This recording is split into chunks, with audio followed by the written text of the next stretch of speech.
What's up, everybody?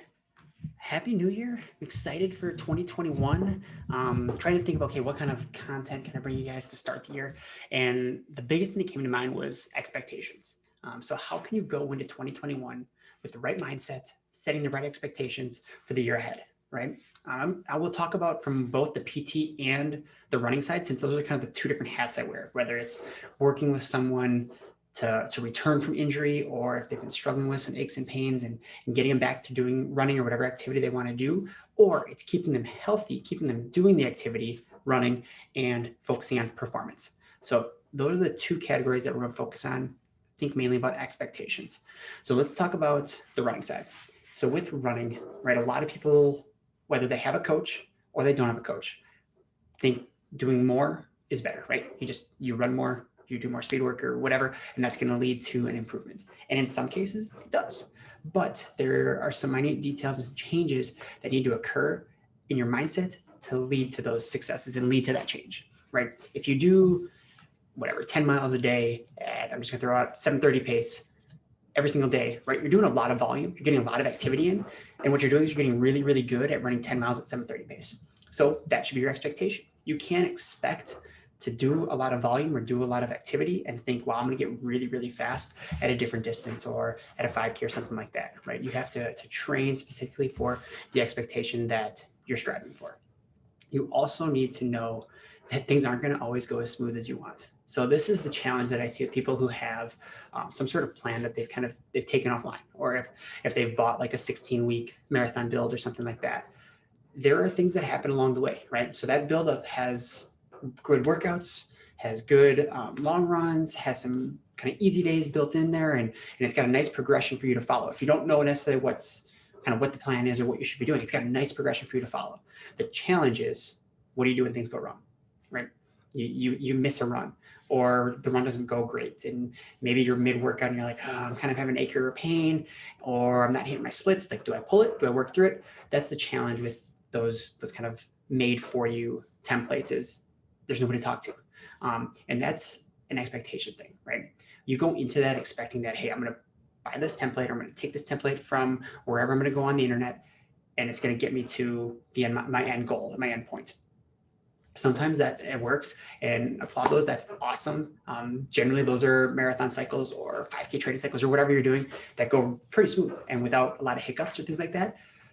That's not life, right? Most of the time in the real world, in life and in training, you're going to have some hiccups along the way. You're going to have a ache or a pain. You're going to have a day where you didn't sleep as much, so you're not going to be as recovered for the workout the next day. The workout's not going to go great. This is a thing that you see as athletes mature, right? A lot of times athletes will dwell on a bad workout, thinking that, how am I getting better if my workout went bad, right? I had these great workouts the week before, my fitness should be increasing, but all of a sudden I had this workout that it doesn't show off the fitness that I've gained, or that I'm in this place that I think I'm in. And does that mean that I can't reach my race goal? Not necessarily, right?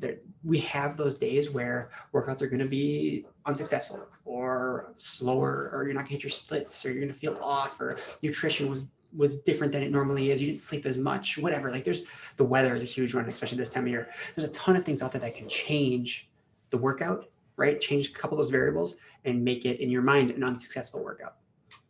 Knowing that going in, right, that you're going to be able to kind of like go with the punches, right? You're going to have some good days, you're going to have some bad days, is a huge thing to set yourself up for success, mainly from a mental standpoint, right? We know that a lot of people get really, really low with the bad days and really, really high with the good days.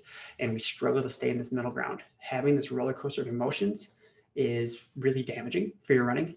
Being able to stay level headed and keep that expectation kind of under wraps, and know that, hey, I had a really good day today, enjoy it for that day, but know that just because I had a really good day doesn't mean that I'm going to way over exceed a bunch of goals, or just because I had a really bad day doesn't mean I'm going to kind of fail, right? You take those days in stride. Having somebody to talk to is really big for that, right? Be able to manage those expectations and know that things day in and day out will change.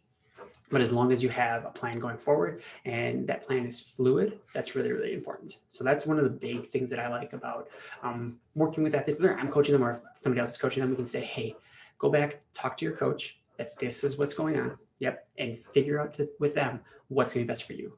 A plan isn't set in stone, right? A plan is developed based on communication, based on goals, and it needs to be flexible or fluid, right? You set this plan out, whether it's months ahead of time and you know kind of, hey, this is what we're striving to do. You change it along the way, and that's totally fine. And you're going to be really successful. Guess what? All of the people that are on the starting line had some sort of hiccup. They had some sort of changes in their training. That's just how it goes. So know going into 2021 that there's going to be hiccups, right? There's going to be things that aren't going to go your way, and you're going to be able to stay resilient, right? You're going to be able to work through those. You're going to be able to make changes to your training program, make changes to your day-to-day runs, and know that was yesterday. That wasn't a big deal. Things happen. Tomorrow is going to be another day, and I'm going to continue to enjoy along this process. From the PT side of things, you grab my handy dandy. I'm back. Handy dandy whiteboard. So if I've worked with you from PT side of things, you've seen this. I talk to most people about this just to lay the expectation out at the start of treatment. But if you got this graph, right, and we got time going along here, and this is kind of the intensity level, whether it's pain or activity. So a lot of times we see people, this is what the graph we want to see. Their pain levels are high and their activity levels are low. They're not running very much. They're having an Achilles issue, right? The goal is to have a high level of activity. You're back to running your full volume, whether that's 20, 30, 40, 60, 80 miles a week, and you're having no pain, right? That's the trajectory that we want to see. This is an ideal world, and this rarely occurs, right? A lot of times from the pain standpoint, maybe it'll go up and down, and I draw this crazy little graph, and the activity standpoint will do the same thing. Right? We know there's going to be peaks and valleys along the way. And just because what you did today or even yesterday was better or worse than the day before doesn't necessarily tell us the full picture. Right? We need to take time. We need to use weeks, potentially months of treatment or of changes to your training plan to see what's the trend line looking like. Are we trending in the direction that we want to go, even though we've got some of these peaks and valleys along the way? These peaks and valleys, if we dwell on those, get really taxing from a mental standpoint. Right? Without having concrete details to know and measure improvement, you get really, really high and really, really low. And it's actually the opposite, because when you're here, you have more pain. So that's not a great type place to be. But you see this change in emotion. And that can be really tough to deal with as an athlete. So know that, hey, you're going to have some good days. You're going to have some bad days. But what you're going to do is you're going to measure that improvement, that change over time to be able to see. Let me I got a different marker in here. You're going to be able to measure that improvement over time, right? Even though the curve looked like that.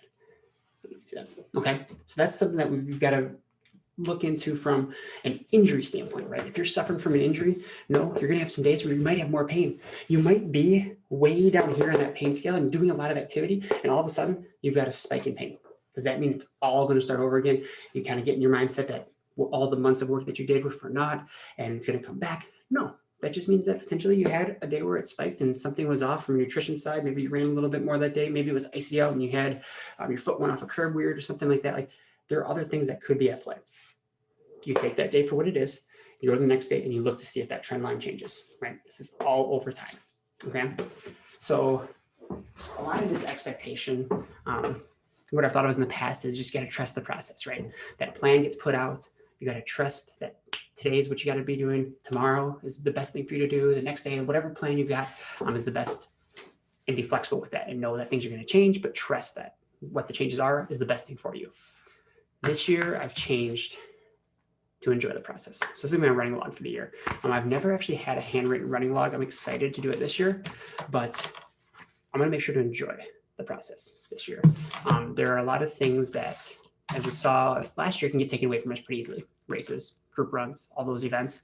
So if we don't enjoy the day-to-day, right, those day-to-day struggles, those successes, those failures, learning from those, being flexible, figuring out the puzzle that is your training and your injuries, if we don't enjoy that, then we miss out on 99% of the fun that is running, right? A lot of people will train for 4-6 months for a marathon and they get one day.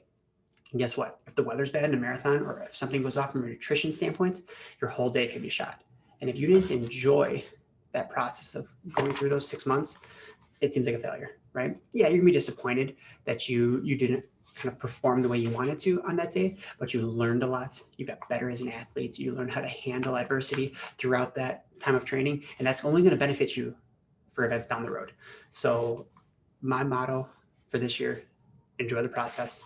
Challenge you guys to enjoy it as well. Challenge you guys to be centered on your expectations. Have reasonable expectations, set goals, shoot for huge things, but know that things will change, right? Know that there's going to be some hurdles along the way, and all you got to do is jump over them. So we'll talk to you guys soon.